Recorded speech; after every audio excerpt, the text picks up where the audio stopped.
Hello, I am Aman. Welcome to my YouTube channel programmer Aman. ASP.NET MVC की series में अब आज हम पार्ट 5 तक पहुंच चुके हैं। आज के टॉपिक में हम कवर करने वाले मॉडल। लास्ट के वीडियो में हमने कवर किया था कंट्रोलर के बारे में, कंट्रोलर क्या होता है, कंट्रोलर के टाइप देखे थे। आज देखते हैं मॉडल्स। MVC डिज़ाइन पैटर्न का जो फर्स्ट वर्ड है M, उसका मतलब होता है मॉडल। वो क्या होता है, वो कैसे यूज़ करते हैं वो दिखेंगे। वो मॉडल कैसे क्रिएट करते हैं, मॉडल्स का इंपॉर्टेंस क्या है ये दिखते हैं। सबसे पहले मॉडल क्या होता है। Model is represented domain specific data and business logic of in MVC architecture. It maintain the data of the application model object retrieve and store the model and state is persistent store like database. Model class is hold data in public property. All model class reside the model folder in MVC folder structure. MVC का जो folder structure जो model class है उसके अंदर हमारा model है, उसके अंदर हमारा मॉडल क्लास स्टोर रहता है। मॉडल क्लास के अंदर जो ऑटोमेटिक जो प्रॉपर्टी है, ऑटो इम्प्लीमेंटेड जो प्रॉपर्टी रहती है वो स्टोर रहती है। मॉडल क्लास डेटाबेस से फाइल्स उसमें स्टोर रहती है। जैसे डेटाबेस के जो टेबल्स है, टेबल्स के जो अपने कॉलम्स है, कॉलम के नेम वहाँ पे स्टोर रहते हैं। हमें कुछ भी डेटा ऑपरेशन परफॉर्म है तो हमें मॉडल क्लास पे ऑपरेशन परफॉर्म करना पड़ता है।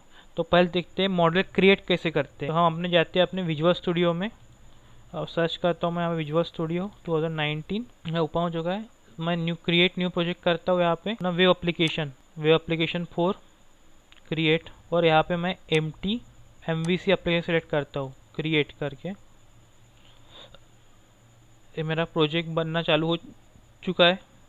ये कुछ टाइम लेता है प्रोजेक्ट बनने के लिए, तब तक के लिए वेट करते थोड़ा। ओके, ये मेरा प्रोजेक्ट बन चुका है। यहाँ पे कुछ फोल्डर भी ऐड हो चुके हैं, जैसे app data, app start, controller, model view. तो आज हमारा काम है कंट्रोल मॉडल के ऊपर। तो ये मॉडल फोल्डर है। यहाँ पे मॉडल कैसे ऐड करते हैं सबसे पहले, तो आप यहाँ पे ऐड कीजिए, राइट क्लिक कीजिए, ऐड बट सबसे पहले मॉडल पे राइट क्लिक कीजिए, ऐड बटन पे क्लिक कीजिए। फिर आपको क्लास, मैं यहाँ पे एक स्टूडेंट नाम का एक क्लास बना देता हूँ। तो यहाँ पे मैंने डबल डॉट दिया है, इसीलिए कुछ एरर दिखा रहा है। ठीक है, student.cs ये मेरा ये फोल्डर में क्लास बन चुका है। अब मुझे इस क्लास में लिखना क्या रहता है। इस क्लास में हमें सब ऑटोमेटिक जो ऑटो इम्प्लीमेंट प्रॉपर रहती है, जो मैंने C# के सीरीज में कवर किया हुआ है। आप सर्च कर सकते हो ऑटो प्रॉपर्टी। मैंने प्रॉपर्टी लिखना पड़ता है एक्चुअली CS क्लास में। तो आप YouTube पे जाइए, मेरी जो C# की सीरीज़ है उसे एक्सेस कीजिए। मैंने वहाँ पे प्रॉपर्टी भी कवर कर चुका हूँ। यहाँ पे टाइप कीजिए प्रोग्रामर अमन, तो आपको चैनल मिल जाएगा।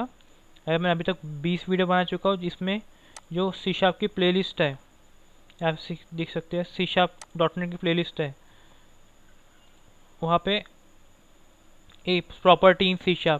एक बार वीडियो देख लीजिए, क्योंकि मॉडल में हमें सब प्रॉपर्टी लिखना पड़ता है, वेरिएबल नहीं लिखना पड़ता है। इसीलिए आपको प्रॉपर्टी क्या होता है उसका नॉलेज होना ज़रूरी है। तो यहाँ पे मैं कुछ प्रॉपर्टी बना लेता हूँ। ठीक है, प्रॉपर्टी इंट स्टूडेंट ID, ठीक है, SID लिख लेता हूँ। पब्लिक नेम स्ट्रिंग नाम का स्टूडेंट नेम S नेम कर लेता हूँ, और गेट सेट प्रॉपर्टी, और उसके बाद एक और प्रॉपर्टी लिख लेता हूँ प्रोप। तो हो गई डबल टाइप की, तो डबल टाइप की मैं मार्क लिख लेता हूँ। ठीक है, ये मेरी प्रॉपर स्टूडेंट क्लास है। जो हमारे मॉडल में जो प्रॉपर्टी रहेगी वो हमें पब्लिक ही रखना है, और वो क्लास भी हमें पब्लिक ही रखना है। हमें इस वाले स्टूडेंट क्लास को वैल्यू प्रोवाइड करना है कंट्रोलर से। तो मैं कंट्रोलर पे जाऊंगा, यहाँ पे एम्प्टी कंट्रोल सेलेक्ट करूंगा, और होम नाम का एक कंट्रोलर बनाऊंगा। ऐड कंट्रोलर का नॉलेज तो आपको होगा ही, क्योंकि मैंने लास्ट वीडियो में कंट्रोलर पढ़ चुका हूँ। अब एक कंट्रोलर क्लास है, यहाँ पे एक बाय डिफ़ॉल्ट इंडेक्स मेथड रहती है। अब मैं अपने स्टूडेंट क्लास को वैल्यू प्रोवाइड करूँगा। तो स्टूडेंट क्लास को मुझे एक्सेस करने के लिए मुझे पहले स्टूडेंट क्लास के मॉड्यूल को यहाँ पर इंपोर्ट करना पड़ेगा। तो यूजिंग हमारा नेम स्पेस का नाम क्या है, वेब एप्लीकेशन 4 डॉट मॉड्यूल। अभी मुझे अपने जो क्लास है, क्लास के जो वेरिएबल्स है स्टूडेंट क्लास के, तो उसे वैल्यू प्रोवाइड करना है। तो मैं स्टूडेंट नाम का पहले एक ऑब्जेक्ट क्रिएट कर लूँगा, is equal to new student. ठीक है, अब मैं स्टूडेंट को वैल्यू प्रोवाइड करता हूँ। तो उसके क्या है, S I D equals to 1, S stud dot name equals to Aman लिख लेता हूँ। एक्चुअली ई ने एस नेम होगा, देख लेते हैं क्या है। तो को मैं स्पेलिंग मिस्टेक हुआ है वहाँ पे, इसीलिए। और स्टूड ऑब्जेक्ट नेम है एस टी यू है, और अभी मुझे लिखना है मार्क। तो मार्क मैं लिख लेता हूँ 75। ठीक है, अब मुझे ये जो डेटा है वो मुझे व्यू पे भेजना है। तो व्यू पे डेटा भेजने के लिए हमें व्यू बैक, व्यू डेटा और टेम डेटा को और मॉडल, ये तीनों यूज़ करना पड़ता है।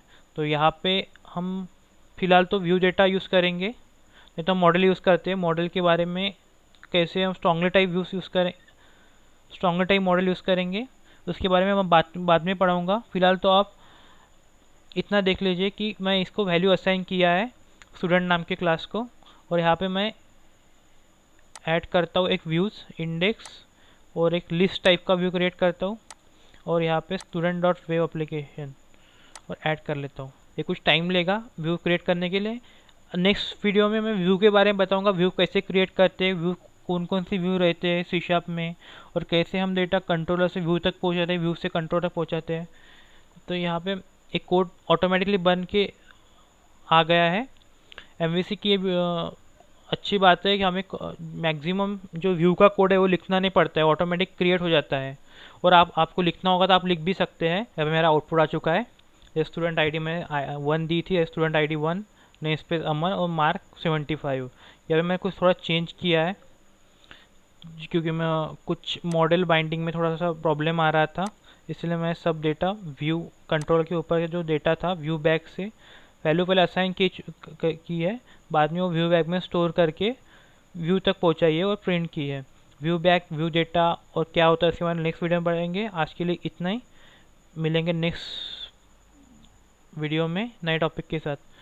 आपको कुछ क्यूरी होगी तो आज आप कमेंट कर सकते हैं और मुझे मैसेज भी कर सकते हैं। मेरा ईमेल आईडी और मैं लिंक्डइन प्रोफाइल या ट्विटर प्रोफाइल और इंस्टाग्राम प्रोफाइल डिस्क्रिप्शन में उसका लिंक अवेलेबल है, आप मुझे वहाँ मैसेज कर सकते हैं। आपको वीडियो पसंद आते वीडियो को लाइक कीजिए, कुछ क्यूरी होगी तो कमेंट कीजिए। चैनल को सब्सक्राइब करके बेल आइकन जरूर दबाएंगे। बेल आइकन दबाए से जो फ्यूचर में आने वाले जो वीडियो है उसकी लिंक आपको सबसे पहले मिल जाएंगी। सी शार्प एमवीसी की सीरीज़ को ज़्यादा सब्सक्राइब शेयर कीजिए अपने दोस्तों के साथ, क्योंकि मैं पूरा एमवीसी के सीरीज़ पढ़ाने वाला हूँ, बेसिक से लेके एंडिंग तक। ओके, तब तक के लिए